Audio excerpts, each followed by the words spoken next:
제 이름 기억해요? 그죠? 못하지. 그죠? 그죠? 방금 얘기했는데도. 우리는 벌써 10분도 안 지났는데 지금 다 까먹고 있죠. 지금 을 조금 바꿨거든요. 아주 조금 바꿨어요.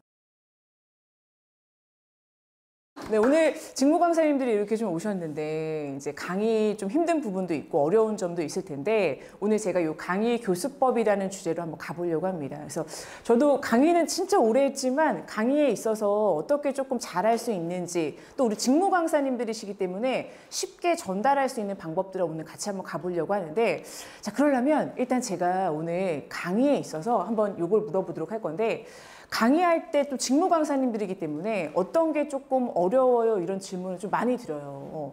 그럼 보통 이런 질문들이 나옵니다. 아, 지루하지 않게 했으면 좋겠다. 그 다음에 유익하게 했으면 좋겠다. 오프닝이 너무 어렵다. 그리고 또 보니까 요즘 AI가 또 되게 대세잖아요. 그래서 AI를 활용해서 강의안을 좀 만들고 싶다. 그 다음에 강의가 시작되면 하나도 생각이 안 난다. 재미와 공감을 주고 싶다. 와, 되게 다양합니다. 근데 오늘 제가 이걸 다 채워드릴 수는 없지만 그래도 이 부분에서 조금 하나라도 얻어 가실 수 있도록 한번 해보도록 할 건데 자, 그러려면 되게 중요한 게요. 요리를 한번 잠깐 생각해 볼까요? 요리를 한번 했을 때 전 요리를 진짜 못하는데 요리를 되게 잘하려면 딱 이 세 가지가 필요하거든요. 혹시 어떤 건지 알까요? 신선한 재료? 그렇죠. 재료가 있어야 돼요. 그렇죠? 어떤 거? 레시피. 그렇죠. 어떤 유튜브의 레시피를 보냐에 따라 되게 달라지죠. 또 있을까요? 손맛. 그렇죠. 되게 중요한 게 또 하나가 안 나왔는데 이 양념. 그렇죠. 거의 손맛 양념 비슷한 부분들이죠. 근데 이 요리의 삼박자를 봤더니 누구를 대상으로 하느냐. 이 정성이 되게 중요하고 그 다음에 얘기 나왔던 재료. 그렇죠? 그 다음에 어때요? 손맛. 저는 그렇게 콩나물 무침을 되게 못하는데 어떤 손맛으로 무치냐에 따라 너무나 달라지는 것 같습니다. 근데 강의를 할 때도요. 되게 중요한 게 이 정성에 해당되는 이 마인드 부분. 그 다음에 재료에 해당되는 그렇죠? 콘텐츠 부분. 그 다음에 맛깔나게 여기에 양념을 치려고 하는 어때요? 보시면은 강의 기법이 너무 중요합니다. 근데 한번 생각해 보시면 우리 직무 강사님들이시기 때문에 보통 콘텐츠는 다 있을 거예요. 그렇죠? 내려오는 직무들이 있을 텐데 거기에 똑같은 콘텐츠지만 어떻게 손길이 닿고 어떻게 양념을 치냐에 따라 너무나 달라지거든요. 그래서 오늘 저하고는 이 강의 기법 부분을 한번 가보도록 할 건데 자, 그러려면 되게 중요한 게요. 잘 기억할까요? 사람들이? 어때요? 못해요. 제 이름 기억해요? 그죠? 못하지. 그죠? 방금 얘기했는데도, 그죠? 근데 사람들이 기억을 못하는 이유를 봤더니 보셨을 거예요. 이 에빙하우스의 망각 곡선을 보면 10분만 지나도 이때부터 망각이 시작된다. 근데 보시면 1시간만 지나도 어때요? 보시면은 50%가 망각되고 하루만 지나도 어때요? 70%가 망각된대요. 그러면 강의에서도 기억을 조금 오래 남게 하기 위해서는 어떤 부분들이 필요한지 한번 봐볼 텐데 실제로 여기 한번 보니까요. 이 학습 피라미드라는 여기서 봤더니 일단은 학습 시간에 24시간이 딱 지났을 때 얼마나 기억하는지에 대한 평균 수치를 봤더니 보시면 강사 중심이 있고 학습자 중심이 있습니다. 근데 강사 중심은 강의 듣기만 했을 때에는 5%밖에 안 났고 쭉쭉 봤을 때 학습자 중심은 어때요? 집단 토의, 연습해보기, 서로 설명하기 부분들이 있는데 이런 것들이 어때요? 90% 이상을 차지한대요. 예를 들면 이런 거거든요. 우리 두 분 혹시 강사님들 가위바위보 한번 할까요? 두 분? 가위바위보. 오케이. 한 번 더. 가위바위보. 좋아요. 자, 이긴 사람이 아까 우리 강의할 때 가장 중요한 세 가지만 딱 설명 한번 해줄 수 있어요? 기억나나요? 재료, 정성, 벌써 우리는 벌써 10분도 안 지났는데 지금 다 까먹고 있죠. 그죠? 이래서 어떻게 계속해서 연습시키고 기억나게 하는 이런 학습자 중심이 되게 중요합니다. 자, 그러려면 어때요?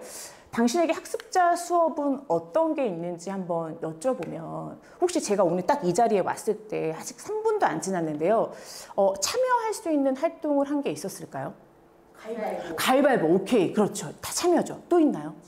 질문했죠. 100점 추가할게요. 오케이, 좋아요. 근데 이런 것들이 있잖아요. 뭐 퀴즈 내는 거나 영상을 보여주는 것들, 그 다음에 비유해 주는 것들, 뭐 호응, 액티비티, 그 다음에 이미지 보여주는 다 이런 것들이 어때요? 참여라고 할 수 있습니다.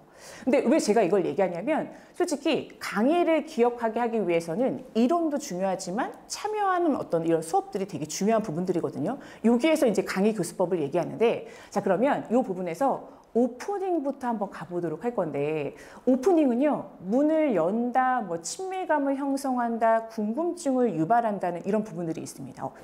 자, 그러면 오프닝 한번 제가 조금은 친밀감을 형성할 수 있는 방법을 가보도록 할 건데 보통 오프닝을요, 저는 좀 질문으로 좀 많이 시작을 하거든요. 근데 첫 번째, 두 번째, 이렇게 세 번째가 좀 있습니다. 첫 번째는 일단은 닫힌에서 열린으로 오프닝을 시작하면 되게 좋습니다. 두 번째는 선택형 질문으로 보기를 제공하는 오프닝도 되게 좋습니다. 근데 마지막에 갑자기 어때요? 이름을 확 부르면서 요거 답변 한번 해줄래요? 이러면 되게 당황스럽거든요. 이때 조금 오프닝하고 질문하기 전에 어떻게 좀 심리적인 안정감을 갖게 하는지 요 세 가지를 먼저 보여드리도록 하겠습니다. 첫 번째 한번 보시면 닫힌 질문, 질문에 있어서도요, 보시면 최악의 질문이 있고 최고의 질문들이 있습니다. 한번 여쭤볼까요? 제가 이 질문 한번 들어보도록 할게요. 이거는 최악인지 최고인지 한번 봐주세요. 일단 인생이 뭐라고 생각하죠? 말하지 마요. 말하지 마요. 오케이, 말하지 마요. 말하지 마요. 그렇죠? 내가 바로 나올 수 있지 않은 질문들을 일단은 보시면 저는 솔직히 최악의 질문이라고 얘기합니다. 뭐냐면 이거는 지나치게 광범위하고 추상적인 질문이거든요. 오프닝에. 근데 또 이런 거가 있겠죠. 보죠? 학습 전이가 뭐죠, 강사님? 어렵죠. 배운 거, 그렇죠? 나오기는 하지만 일단 어때요? 잘 안 나올 수 있는 부분들이 있어요. 왜? 보시면은 여기 한번 보시면 배경 지식이 있어야 되는 질문도 어떻게 조금 어려운 질문입니다. 오프닝이에요. 근데 이걸 조금만 바꿔서 예를 들면 혹시 강사님 학습 전이에 대해서 혹시 들어본 강사님 계실까요? 오케이. 그렇죠. 어떤 거죠? 학습 전이가? 잘 전달돼. 그렇죠. 잘 전달돼서 내가 몸에 그렇죠. 할 수 있게 만드는 거. 박수 한번 드릴까요? 와, 좋아요. 지금 질문을 조금 바꿨거든요. 아주 조금 바꿨어요. 어떻게? 그냥 확 열린 질문으로 물어본 게 아니라 혹시 아는 분 계세요? 이렇게 어떻게? 닫힌 질문으로 시작한 다음에 아는 분한테 어떻게 여쭤봤습니다. 그러니까 질문할 때 오프닝 질문은요, 처음부터 너무 어려운 질문보다는 닫힌으로 시작해서 열린으로 물어봤을 때 훨씬 더 어떻게 대답을 끌어낼 가능성이 되게 높습니다. 두 번째 한번 보시면 선택형 질문이라는 게 있습니다. 전 되게 많이 쓰고 있는 질문법 중에 하나인데 예를 들면 이런 거거든요. 일단은 오늘 진짜 이 교육 듣고 싶어서 왔다. 1번. 1번이고요. 오케이. 와, 1번. 오케이. 진짜 어쩔 수 없이 왔다. 손 들어주세요. 오케이. 있나요? 오케이. 좋아요. 그렇죠. 뒤에 우리 담당자 있는데 괜찮을지 모르겠어요. 오케이. 자, 3번 나 쉬러 왔다. 오케이. 좋습니다. 쉽지 않은데. 그죠? 그죠? 자, 요런 질문들이 선택형 질문. 뭐냐면 일단은 쉽게 바로 대답할 수 있는 어때요? 이런 선택형 질문을 줬을 때 오프닝이 어때요? 되게 친밀감이 형성이 됩니다.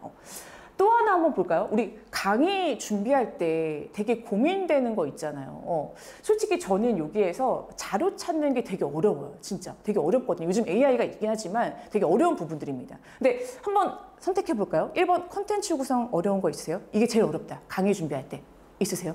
이거 괜찮아요? 자료 찾기? 오케이, 좋습니다. 학습자 반응 유도하는 거? 그쵸. 저도 이거 되게 어려워요. 그 다음에 시간 조절? 시간 조절. 그죠? 그죠? 왜냐하면 우리가 진짜 강의가 풍성한데 어때요? 직무 강의는 더 그렇거든요. 내용을 전달해야 되는 게 많기 때문에 산으로 가는 경우에 어때요? 이걸 못하는 경우가 되게 많습니다. 자, 그래서 이런 것도 어때요? 선택형 질문. 우리가 어때요? 범위를 조금 좁힐 수 있는 질문이라고 좀 얘기하거든요. 그렇군요. 우리 강사님 시간 조절이 되게 어렵군요. 강사님은 반응이 어렵군요. 오늘 제가 그런 부분 한번 말씀드려보도록 할게요. 이렇게 자연스럽게 오프닝을 시작할 수가 있습니다. 그리고 여기서 하나만 조금 더 팁을 드리면 질문할 때 학습자들한테 심리적 안정감을 만들어주는 게 있어요. 저도 솔직히 아까처럼 이렇게 갑자기 질문 들어오면 되게 당황스럽거든요. 그렇죠? 생각 안 하고 있다가. 근데 이때 조금만 심리적인 안정감을 주는 부분에서 저는 여기 보시면 러닝 퍼실리테이션이라는 이 책에서 되게 중요한 얘기를 했는데요. 심리적 안정감 공간을 만들려면 이 5가지가 되게 중요하다. 첫째는 보시면 이렇게 딱 답변했으면 너무 잘하셨어요. 100점 추가. 이런 것들이 어떻게? 칭찬과 피드백을 주는 것들. 두 번째는 먼저 그냥 뭐가 시키기 전에 둘씩 대화를 나누게 하면 훨씬 더 좋습니다.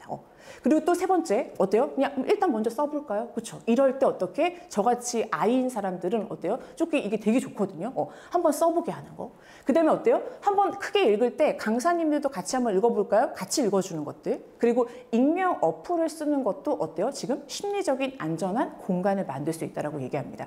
이게 진짜 별거 아닐 것 같지만 정말 사소하지만 이런 것들이 교육생의 참여나 유도들을 되게 많이 만들 수 있다는 것만 좀 기억해 주시면서 우리 강사님들과 그러면 먼저 제가 일단 이 3가지를 조금 기억해 주시면서 닫힌에서 열린, 그 다음에 보기 주는 거, 그 다음에 일단 질문을 하기 전에 심리적 안정감을 만드는 이 부분만 딱 기억해 주시면서 우리도 한번 내가 질문을 한번 만들어 본다면 닫힌 또는 닫힌에서 열린 선택형 질문들이 있습니다. 그래서 이 부분 같이 한번 만들어 보면서 우리 쉬는 시간 한번 가져보려고 합니다. 괜찮을까요?